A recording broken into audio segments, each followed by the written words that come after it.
Hey everyone, today I wanted to show you guys kind of a makeshift way of doing the Burnoise cut. So obviously you gotta get your gloves on first. Gloves.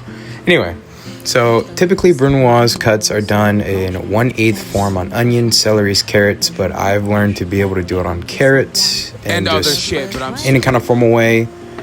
The way I do it is I do thin slices on top of a half-cut tomato.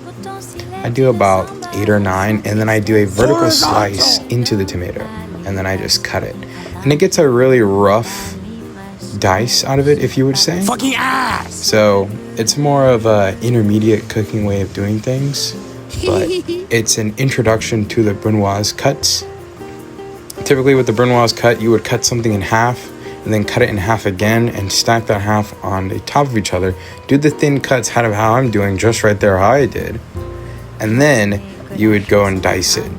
So the step I am skipping is I'm not cutting in half and stacking on top of each other. I am doing the lines and then doing the vertical cut as they're still together.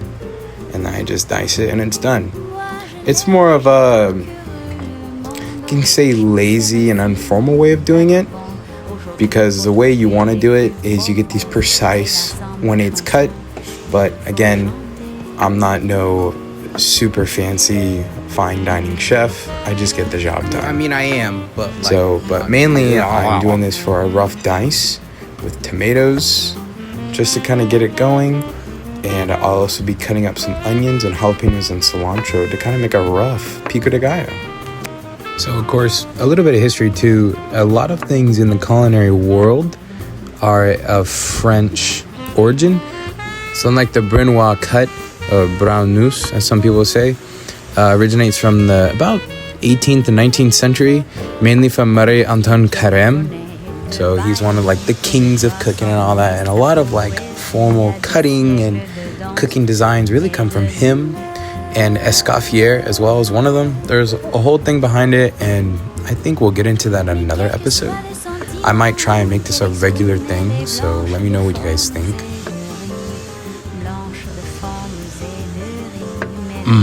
Tomatoes. Now you might be wondering, why are you cutting up all of these tomatoes? Well, shut up. Listen to music and watch. Mais quel que soit le sentiment qu'elle exprime, elle est blanche de formes et de rimes. Blanche de formes et de rimes, elle est nègre, bien nègre, dans son cœur.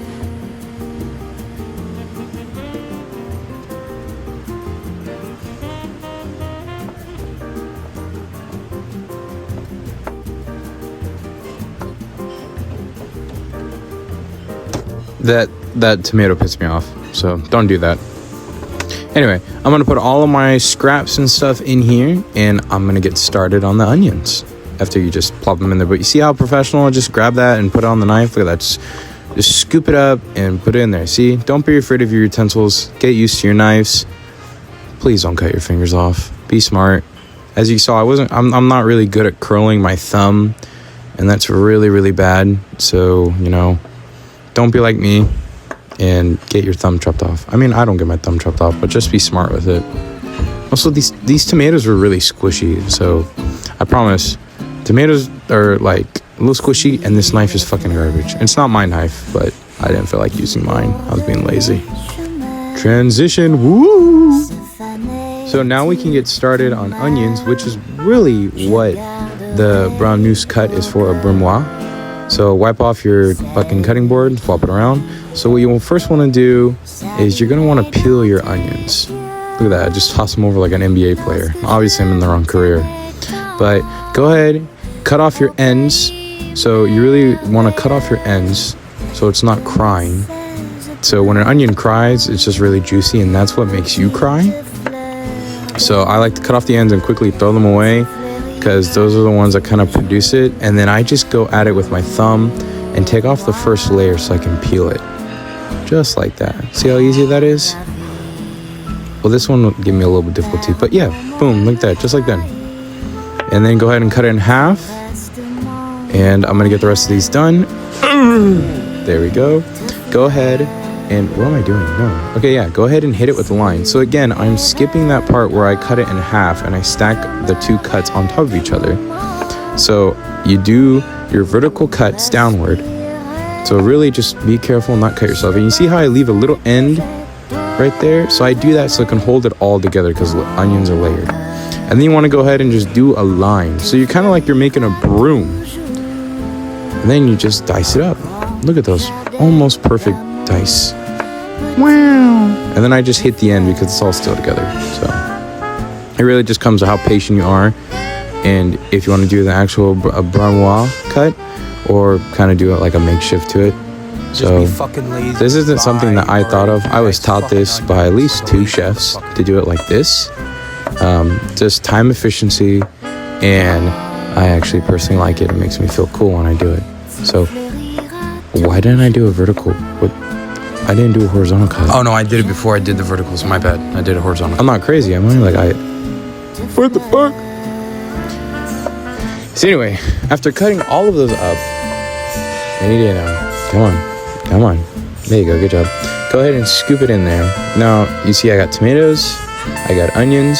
Yes, we are making pico de gallo, and I got some frickin' cilantro. Oh, yeah. I love cilantro. If you're one of those people that are so literally just twist it off the fucking stems, ball it up in your hand, and then you just go at it. So that's what I find it easier. If you don't have a Roku or any kind of dicer, you just hit it like that.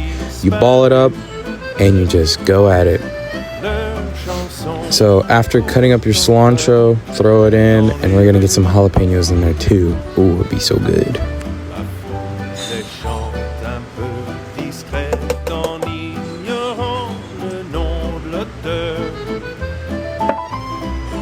So you know what, this is actually a really easy way to de-seed jalapenos. Everyone's like, oh, you gotta cut it a certain way and like blah blah blah, and you know, you gotta like cut it in half and then cut it all out, or get a spoon and scrape it out. Just use your thumb. You see how easy that was? Like, done. Look at that. See?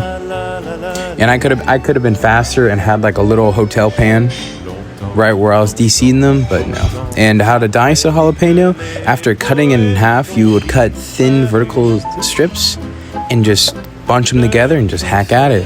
Look at that, see? And look how just, ooh, it's so nice, so small, very easy. It makes life easier. Also check the other side of your blade, because sometimes they're see right there, it's up right there. I was lazy. I'm gonna be real with you, I was being very lazy. So, but there you go. Now, honestly, just add some salt to taste, pepper to taste, some lime juice. Oh my God. Fucking add some lime juice. I already added some before adding that salt, but I added a little bit more because I needed it, and you just mix it up. And man, oh man, is it amazing.